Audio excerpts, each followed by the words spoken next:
Na época, ele era o maior navio já construído. Porém, sua viagem inaugural seria a última. Quando o Titanic bateu em um iceberg, 1.500 homens, mulheres e crianças se afogaram, enviando ondas de choque ao redor do mundo e iniciando um debate fervoroso que continua até os dias de hoje. Agora, um tesouro de fotografias há muito tempo perdidas apareceu. Desconhecidas por mais de um século, sua qualidade impressionante lançou um novo capítulo crucial na história do Titanic.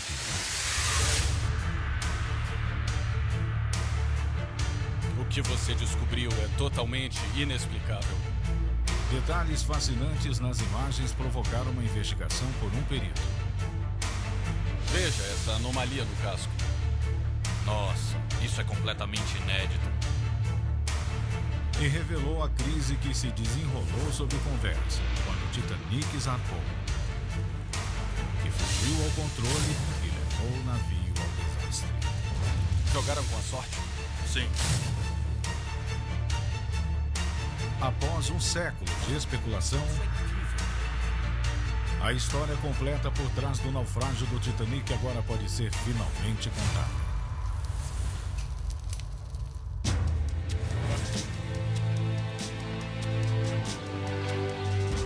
Quando o Titanic foi concluído em 1912, ele não era só o maior navio flutuando. Ele era o maior objeto feito pelo homem na Terra. Com mais de 268 metros de comprimento e 30 metros de altura, ele podia transportar 3.500 passageiros. Passageiros do Titanic podem viajar com estilo, confiança. Promovido por seus donos como um navio ultramoderno e praticamente impossível de afundar. Nos espaçosos convéses superiores, salões revestidos de mogno aguardavam aqueles que viajavam na primeira classe. Passageiros de terceira classe aglomeravam-se nos convéses inferiores, sonhando com uma nova vida nos Estados Unidos. O Titanic era uma maravilha. Doca do Titanic, Belfast, Irlanda do Norte. Este é o rastro daquele navio poderoso.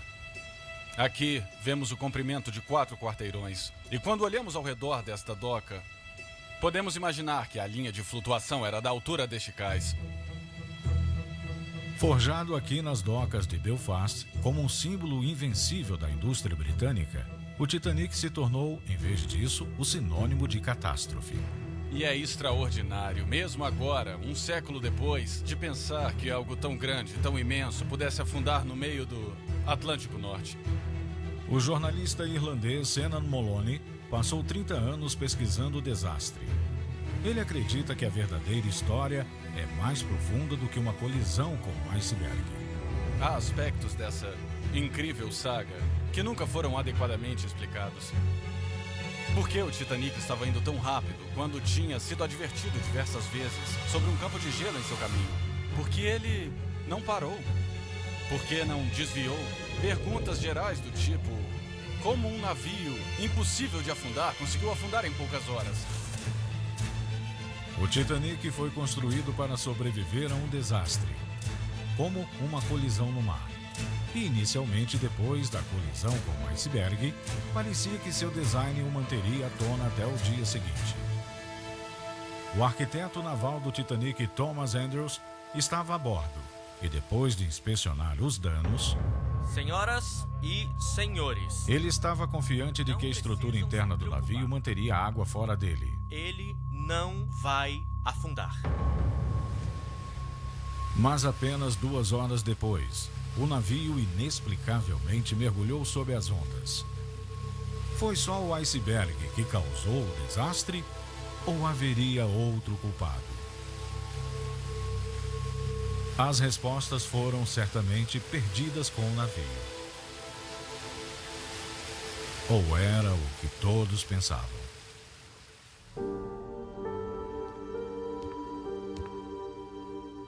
Agora, um álbum de fotografias que ficou guardado em um sótão por mais de 100 anos foi descoberto. Um álbum que ilustra a vida breve do Titanic. Essa notável coleção de imagens, mostradas aqui pela primeira vez na televisão, foram tiradas pelo engenheiro eletricista-chefe do Titanic, John Kempster.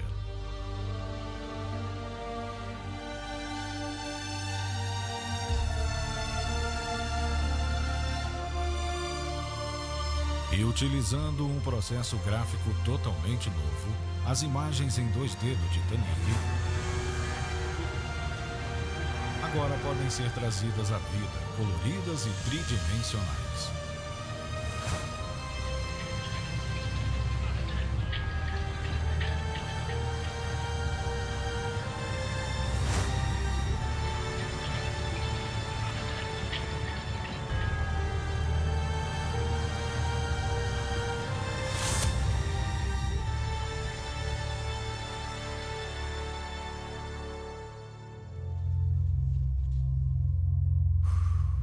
Nossa, os detalhes são incríveis.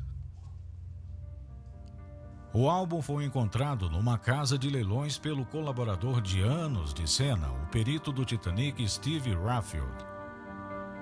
O novo grupo de fotografias oferece um raro vislumbre das origens do navio em Belfast, Irlanda do Norte, antes que ele fosse revelado ao mundo. O trabalho do fotógrafo John Kempster lhe dava acesso privilegiado à embarcação.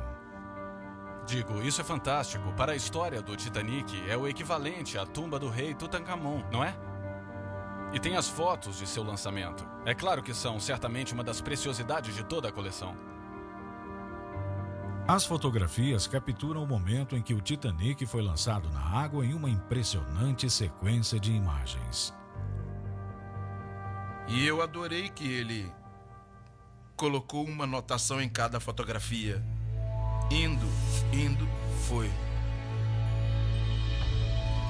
Usando a técnica de imagens animadas, podemos ver como o lançamento pareceu para o fotógrafo na hora.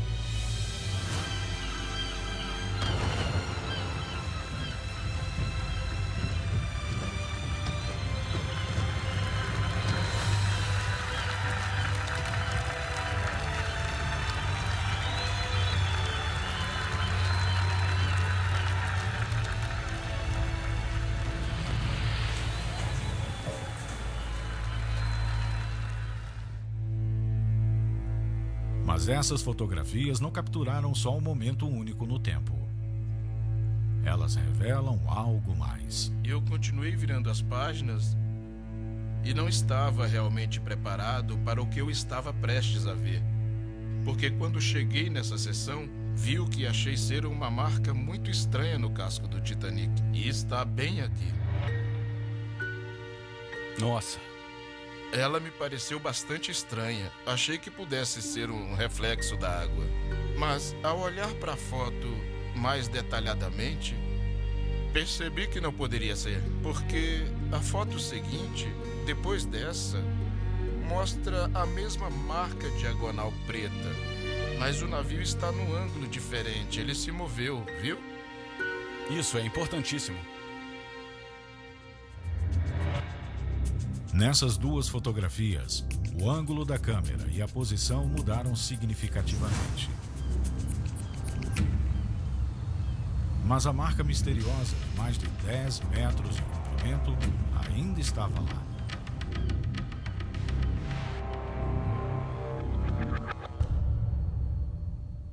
O que você descobriu é totalmente inexplicável. Estamos olhando para o local exato onde o iceberg bateu. E parece que já tinha uma fragilidade ou danos no casco, nesse lugar específico, antes que o navio partisse de Belfast. Se o Titanic já tinha uma fragilidade no local onde foi possivelmente atingido por um iceberg, isso poderia reescrever toda a história. Mas o que explicaria a marca? As fotos lembram a cena de um fato geralmente só conhecido por historiadores do Titanic. Quando o navio zarpou, houve um incêndio a bordo. Imediatamente veio à minha mente que houve um incêndio nesse local, antes do navio deixar Belfast. O incêndio ocorreu em um depósito de carvão na sala da caldeira 6. E essa sala ficava diretamente atrás do local onde a marca escura começa. A pergunta é, quando souberam que o navio estava se aproximando do iceberg? O incêndio foi mencionado no inquérito oficial em 1912.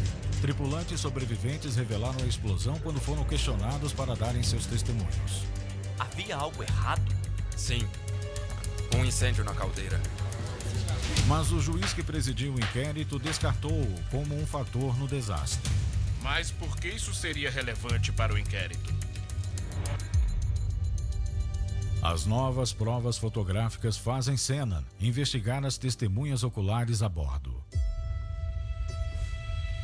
Uma descrição em particular, relatada apenas alguns dias após o desastre em um jornal, chama a sua atenção.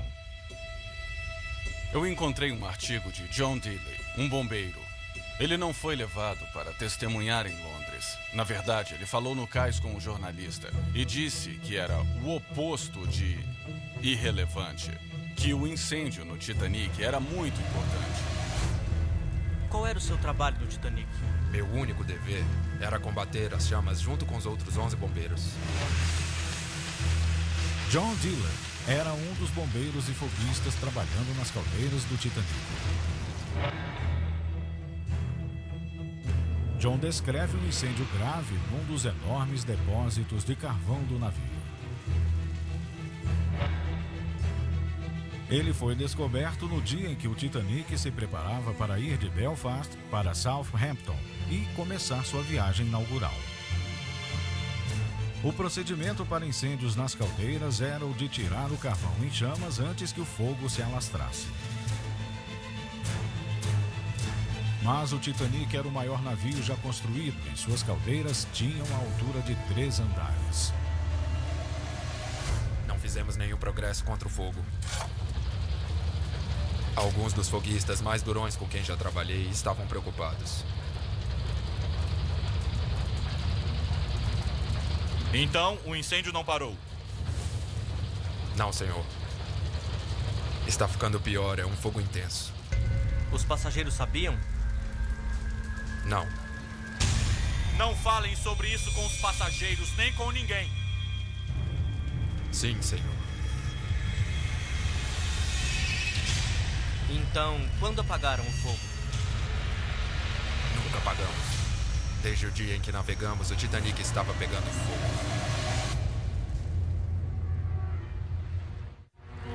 Em 10 de abril de 1912, o Titanic zarpou de Southampton. O convés superior abrigava dezenas de milionários, incluindo o proeminente empresário Benjamin Guggenheim e a socialite nova-iorquina Lady Astor. E nos convéses inferiores, mais de 1.000 passageiros. Agora, Senna suspeita que o incêndio tenha desempenhado um papel muito mais importante no desastre do Titanic que ninguém nunca percebeu.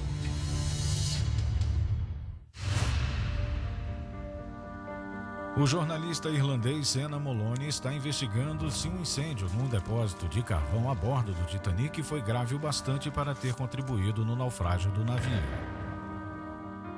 Ele foi para Londres, na Inglaterra, para encontrar especialistas mundialmente conhecidos e obter respostas. Como vai? Olá, como vai? Obrigado por me receber. Veja isso. É a localização do depósito de carvão? Sim, é uma parte do depósito. Incrível. O Dr. Guillermo Wren, do Imperial College London, faz parte de um pequeno grupo de cientistas que se especializa na dinâmica de incêndios de carvão. Isso com certeza pode ter sido causado por um incêndio latente. De acordo com o Dr. Wren, o incêndio no depósito de carvão pode ter começado sozinho e queimado por algum tempo antes de ser detectado. O mais assustador do incêndio latente de carvão é que ele não precisa ser iniciado. É espontâneo, é o que chamamos de autoaquecimento. Não precisa de um incendiário, não precisa nem de um acidente, só a cama de carvão. As peças da cama de carvão começam a aquecer lentamente e aí vão se espalhando. Então, quando alguém detecta o incêndio latente numa grande cama de carvão, quer dizer que o fogo já estava acontecendo há dias, sem dúvida, provavelmente há semanas. O incêndio foi descoberto no dia em que o Titanic zarpou de Belfast. Mas o carvão tinha sido carregado em seus depósitos 3 semanas antes. Eu tenho relatos de pessoas que entraram a bordo em Belfast e que viram um incêndio latente num depósito de carvão lá. Isso significa, fatalmente, que ele já estava queimando há semanas? Sim. É mesmo? A dificuldade é que quando você começa a notar um cheiro ou sinais de que tem um incêndio acontecendo no seu depósito, já é tarde demais. E é muito difícil extinguir o fogo. Combustíveis latentes têm uma gama de temperaturas altas, de temperaturas máximas que vão de 500 até talvez 1000 graus Celsius.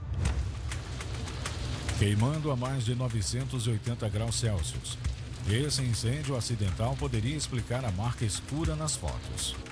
O carvão estava empilhado diretamente contra o casco numa divisão interna à prova d'água chamada de antepara. Ambos eram críticos para manter o navio flutuando. Expor os dois a temperaturas extremas de um incêndio de carvão era bastante arriscado. A pior das hipóteses é que ele comece a afetar severamente as propriedades mecânicas da estrutura. É uma falha no projeto. Sim, é uma falha no projeto. Digamos que eu não sairia num navio sabendo que tem um incêndio latente lá dentro. Então, por que os donos do Titanic mandaram seu navio para o mar com um enorme incêndio abaixo dos convéses? Será que a resposta está nas origens conturbadas do Titanic e de seu navio irmão, o Olympic? Na superfície, eles eram um projeto de prestígio para seus donos. Ele era chamado em alguns lugares de o Rei do Oceano. E uma carreira espetacular estava prevista para ele. O Olympic era literalmente uma maravilha do mundo. Mas nos bastidores, a White Star estava perdendo negócios para sua rival, a Cunard. A empresa havia sido comprada alguns anos antes pelo magnata americano das finanças J.P. Morgan, por um custo inflado de $800 milhões no dinheiro de hoje. E o grupo marítimo de Morgan, IMM, já estava seriamente endividado e lutando para conter seu prejuízo. O presidente da White Star, J. Bruce Ismay, estava sob pressão para construir uma nova frota rapidamente e tirar vantagem do comércio transatlântico de passageiros. Com mais perguntas do que respostas, Senan veio para conhecer o autor Brad Matson, especialista na construção do Titanic. Não pesquisei muito sobre o incêndio do depósito de carvão porque muitas pessoas descartaram isso. Agora que estou sabendo que tem novas provas, estou muito interessado em investigar isso. Nossa, nunca tinha visto essas fotos. Não, isso é completamente inédito. Brad esclarece a decisão do proprietário de navegar com um perigoso incêndio com vés abaixo. A urgência comercial que estava pressionando a White Star Line os forçava a tomarem atalhos que não deveriam tomar para colocarem esses navios ao mar imediatamente. A empresa de Hurland & Wolff projetou o Titanic aqui na sala de esboço em Belfast. Em várias ocasiões, o presidente da White Star, J. Bruce Ismay, respondeu a pressões orçamentárias alterando o projeto deles. Houve reduções nas vigas e nas dimensões do aço, no número de botes salva-vidas e numa série de outros aspectos na construção do navio.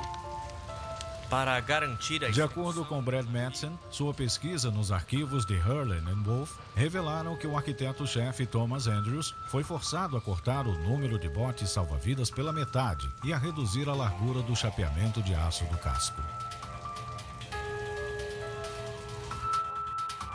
O primeiro alerta de que a White Star tinha ido um pouco longe demais veio em setembro de 1911, quando o navio irmão Olympic colidiu com a HMS Hope da Marinha Britânica no Canal da Mancha. As fotos mostram um enorme buraco no casco do Olympic. O aço fino de pior qualidade foi facilmente dilacerado na colisão em velocidade lenta. O dano deveria ter sido um alerta para o Titanic, diz o metalúrgico Dr. Martin Strangwood. Havia muitas rachaduras no aço, o que não era uma boa ideia. A proa do Hulk conseguiu penetrar no aço do casco.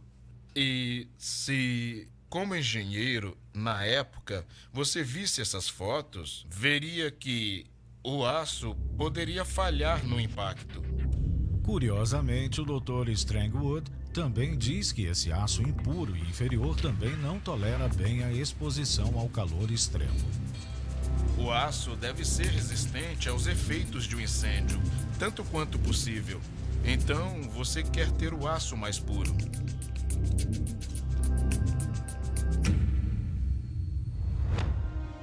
Os danos ao Olympic tiraram o navio da ação por 8 semanas. E afetou o cronograma do Titanic também. O eixo da hélice e a lâmina foram transferidos para reparar o Olympic e botá-lo de volta ao mar o mais rapidamente possível. Essa fotografia mostra a escala das peças, conectando seus motores a vapor às hélices gigantes. Os trabalhos de reparação custaram a White Star o equivalente a $22 milhões e atrasaram a entrega do Titanic em um mês. A lucrativa viagem inaugural do Titanic teve de ser adiada. Agora, o fogo ameaçava outro atraso ainda mais dispendioso. Imagine o que os jornais teriam feito com algo assim. Navio da White Star não consegue zarpar na hora. O que isso pareceria? Quem compraria a próxima passagem, não é? Acho que as finanças deles iam tão mal que isso poderia ter levado a White Star à falência.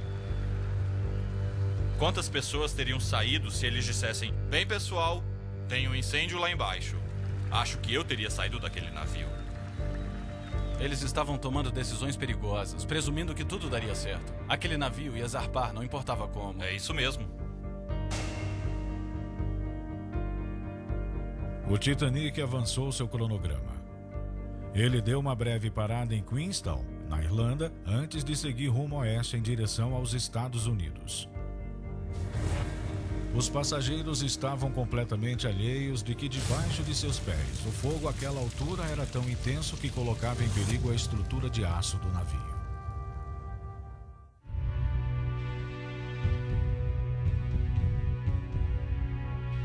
O Titanic estava a menos de 3 dias de Nova York.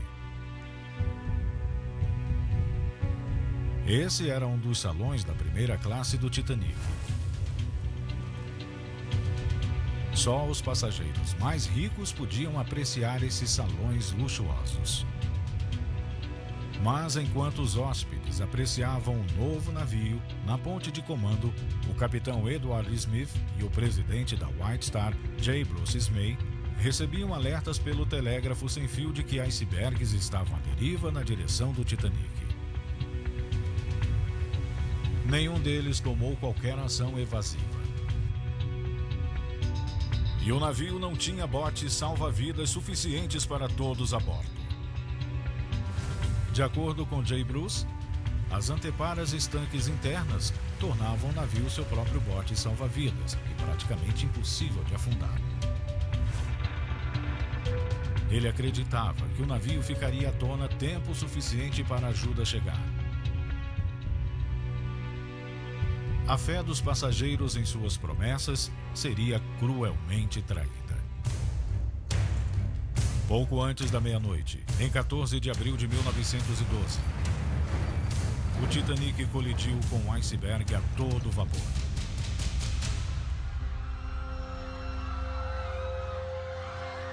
Em horas, ele tinha mergulhado no fundo do oceano. 1.500 pessoas, incluindo crianças, congelaram até a morte nas águas geladas e escuras do Atlântico. Seus sonhos de uma vida nova nos Estados Unidos foram cruelmente arrancados deles. Apenas 600 passageiros e tripulantes se amontoaram em alguns botes salva-vidas e sobreviveram ao horror, muitos assombrados pelos gritos dos que foram deixados para trás.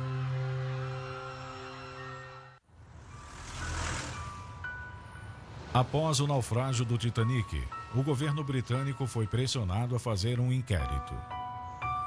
Ele foi realizado no Scottish Drill Hall, em Londres. Ai, meu Deus. Nossa! Minha nossa! Uau! Brad Madsen, autor especialista na construção do Titanic, se juntou a Shannon para ajudá-lo a reexaminar as evidências que foram ouvidas aqui em 1912. Essa joia escondida da história do Titanic é raramente aberta ao público. Já vi muitas fotos dele, mas as fotos nem chegam perto de lhe fazer justiça. Esse é um santuário do que aconteceu e de todas as evidências que foram dadas.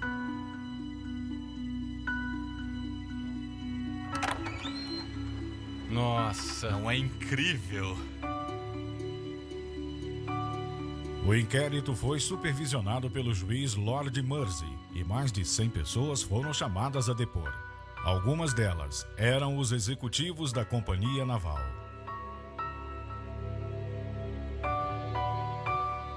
Por dias, o incêndio do depósito de carvão mal foi mencionado.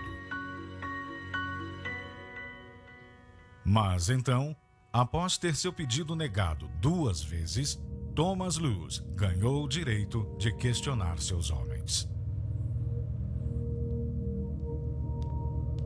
Finalmente, conseguiram colocar alguns bombeiros na cadeira das testemunhas e Tommy Lewis começou a questionar o incêndio.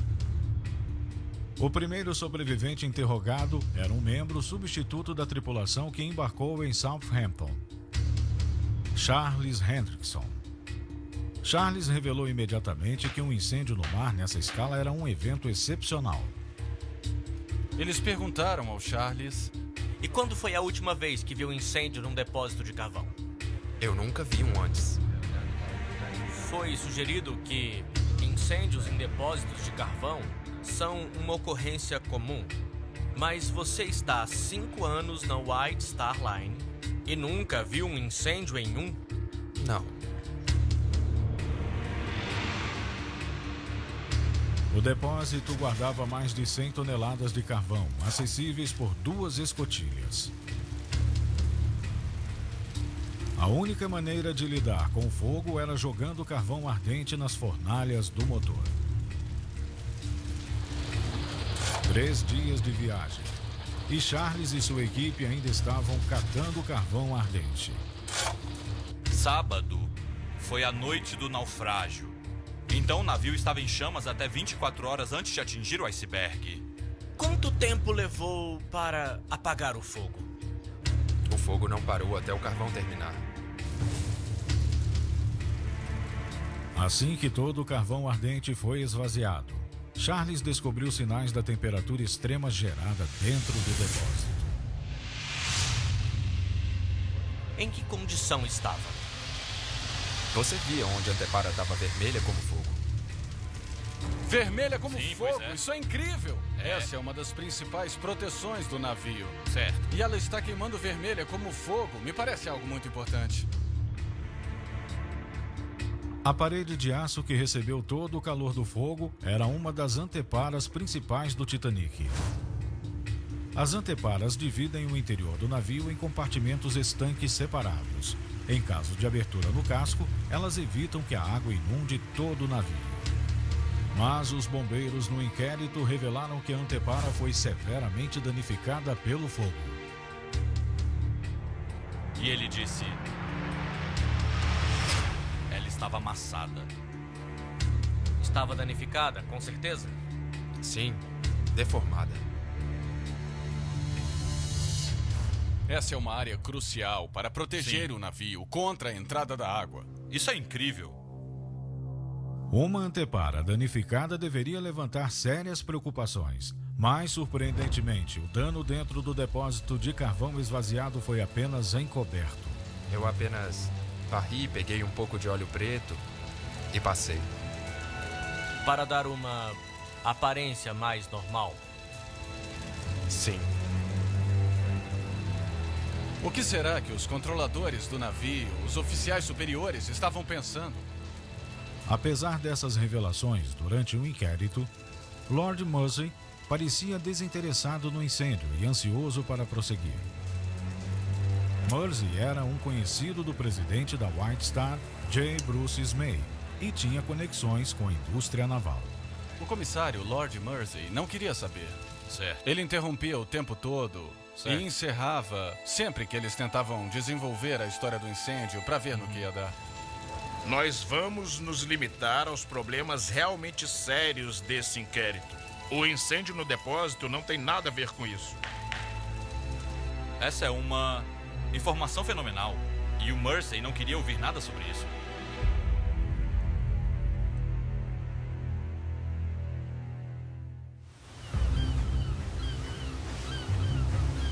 O carvão ardente no depósito número 10 do Titanic agora tinha ficado claro. Mas uma nova prova surpreendente revela que a antepara vermelha como fogo tinha feito com que um incêndio se espalhasse. Me deparei com um artigo no New York Tribune de sábado, 20 de abril de 1912. A história foi contada primeiro por um oficial. Ele disse que o incêndio foi nos depósitos de carvão, plural, depósitos de carvão, não em um. Ele dá informações precisas. Ele diz que foi nas caldeiras número 9 e 10. E temos provas da propagação do fogo não em um, mas em 2 depósitos. Tendo lidado com o depósito número 9, os bombeiros agora estavam limpando o número 10 também, jogando ainda mais suprimento de carvão do navio nas fornalhas do motor. Essa nova informação poderia explicar um dos maiores mistérios do desastre do Titanic? Apesar das advertências, o Titanic manteve o curso e acelerou a velocidade máxima para os blocos de gelo.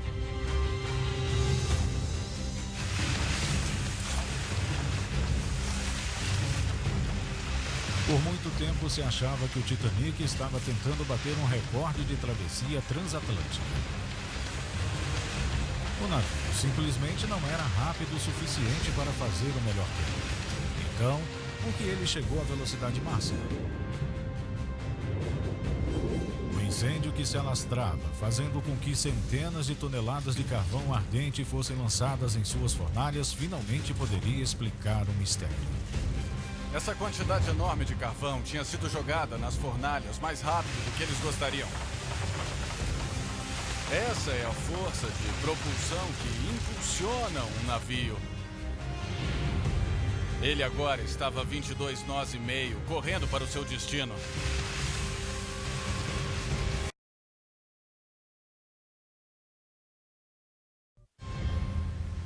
Mas por que o capitão não manteve o navio a uma velocidade segura quando se aproximou do gelo?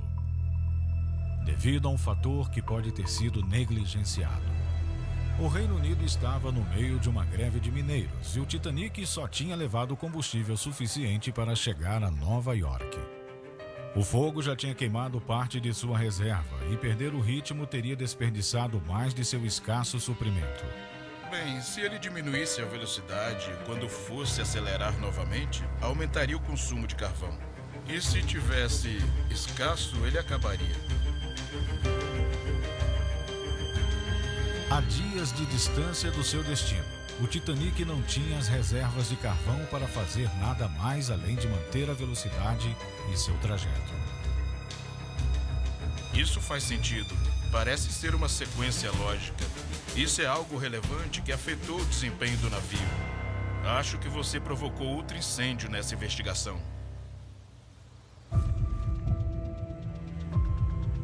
Quando J. Bruce May e o capitão Smith leram os alertas de gelo, a possibilidade de bater no iceberg parecia improvável, enquanto o perigo de ficar sem combustível antes de chegar a Nova York era muito real. Bem, considere isso. Ele estava em sua viagem inaugural levando um bando de milionários a bordo que tinham arranjos e ações para ver quando chegassem a Nova York. Não previam que iam bater no iceberg, mas sabiam que poderiam não chegar porque ficariam sem carvão. E isso seria um dano para o prestígio da White Star. Contra o risco maior de constrangimento, eles preferiram o risco menor de catástrofe. Eles jogaram com a sorte. Você poderia dizer isso. Sim. Às 11h40 da noite, no dia 14 de abril de 1912, a 640 quilômetros da costa de Newfoundland, o Titanic bateu no iceberg. O casco, possivelmente fragilizado por dentro pelo incêndio do carvão, foi perfurado. Mas as anteparas pareciam segurar firme, porque foram projetadas para evitar a entrada da água. e um navio de passageiros nas proximidades, o Carpathia recebeu um pedido de socorro e não estava longe. Não havia razão para o Titanic não ter durado mais 1h30. O Carpathia teria alcançado ele e ninguém teria morrido.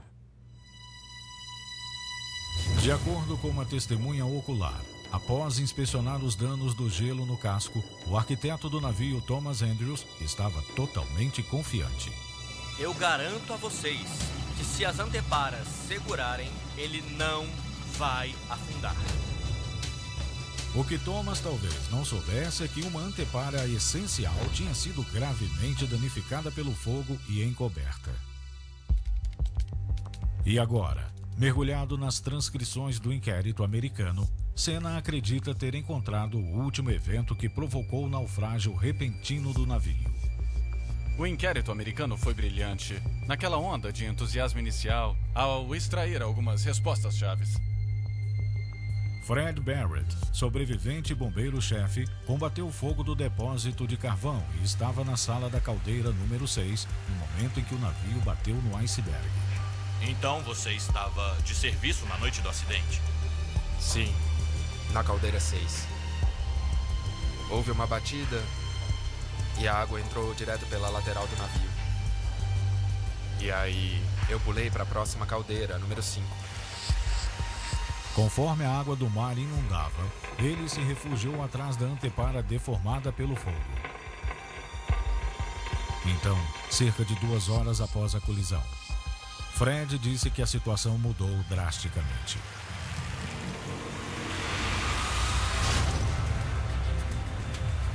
Ele descreveu uma torrente de água atravessando a antepara danificada pelo fogo.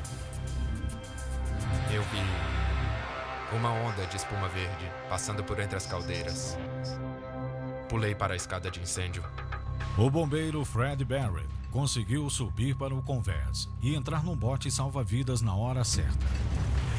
Quando aquela parede de aço cede, nós temos um efeito dominó.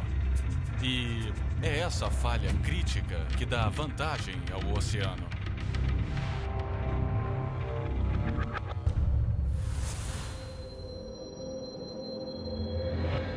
Um estudo mostra que nesse exato momento o navio começou a afundar rapidamente. 30 minutos depois, o cronômetro na ponte estava sob as ondas. A prova do bombeiro Fred Barrett liga a submersão acelerada diretamente à falha da antepara danificada. Mas o fogo fez com que ela cedesse? E é essa a direção que temos que tomar. Preciso descobrir se o fogo pode ter tido um papel mais crucial na história do Titanic, algo que nunca imaginávamos. Trabalhando juntos, o cientista de incêndios, Dr. Guillermo Rain, e o metalúrgico Dr. Martin Strangwood simularam no computador o impacto do incêndio no depósito de carvão na estrutura do Titanic. Realizamos experimentos no meu laboratório na universidade. Então o que acontece com a antepara é que a parte quente se deforma. No modelo, a área azul do aço vai para frente e a área vermelha vai para trás. Então, você tem uma placa ondulada. É, você tem tipo uma onda na antepara.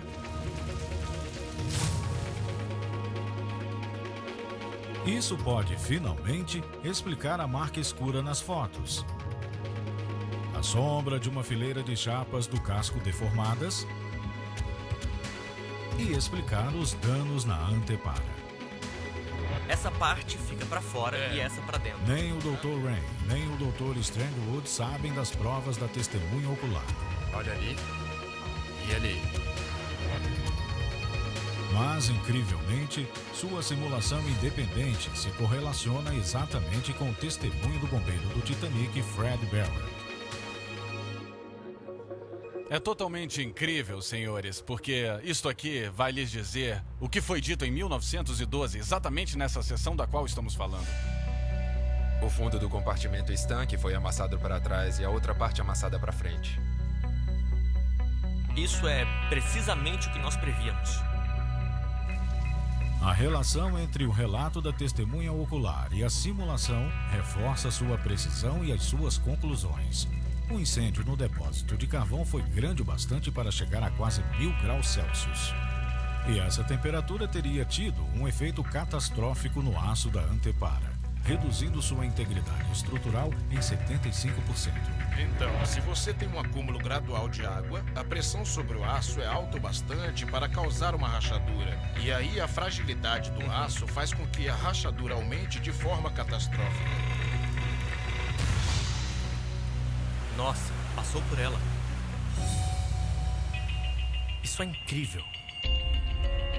Acho que essa nova teoria que foi elaborada é totalmente crível. Estou impressionado. Essa nova análise reescreve totalmente como o Titanic afundou. Deformada e fatalmente enfraquecida pelo fogo a 1/4 de sua força, a antepara não pôde resistir à pressão da água e cedeu, acelerando o naufrágio do navio. O fracasso da antepara danificada pelo fogo é central para a enorme perda de vidas no Titanic. As anteparas eram a única razão de o Titanic ter tido poucos botes salva-vidas. Se elas tivessem se mantido, o navio poderia ter ficado à tona tempo suficiente para que todos pudessem ser levados para um navio de resgate. Em vez disso, 1.500 homens, mulheres e crianças mergulharam para a morte. O arquiteto-chefe Thomas Andrews e o capitão Edward Smith afundaram heroicamente com o navio. Desde então, eles levam a maior culpa pelo desastre. A importância crucial do incêndio foi mantida oculta, apesar de todas as provas disponíveis no inquérito em 1912. Senna acredita que é porque o presidente da White Star, J. Bruce May, que teve um lugar num bote salva-vidas, escondeu a verdade. Não culpo os bombeiros, nem os foguistas. Eles seguiram ordens. Há uma cultura de acobertamento na White Star Line. A White Star disse no inquérito americano que nenhum bombeiro tinha sobrevivido. Mas o intrépido presidente do inquérito americano, o senador William Alden Smith, descobriu que o bombeiro Fred Barrett ainda trabalhava para eles. Muito bom conhecê-lo, Barrett. No inquérito britânico, Lord Mersey, um patrono e palestrante-chave na guilda dos construtores de navio, não chamou os 57 bombeiros que sobreviveram à viagem. Quero fazer um brinde à indústria naval. E ele desconsiderou as provas dos que testemunharam. Mersey concluiu que o desastre foi um acidente inevitável, causado por excesso de velocidade, e não fez nenhuma menção ao incêndio.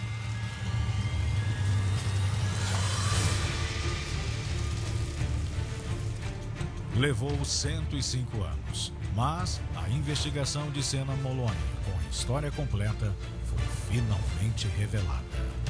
Essas discrepâncias nos revelaram a verdade. A história do RMS Titanic é mesmo uma história de fogo e gelo.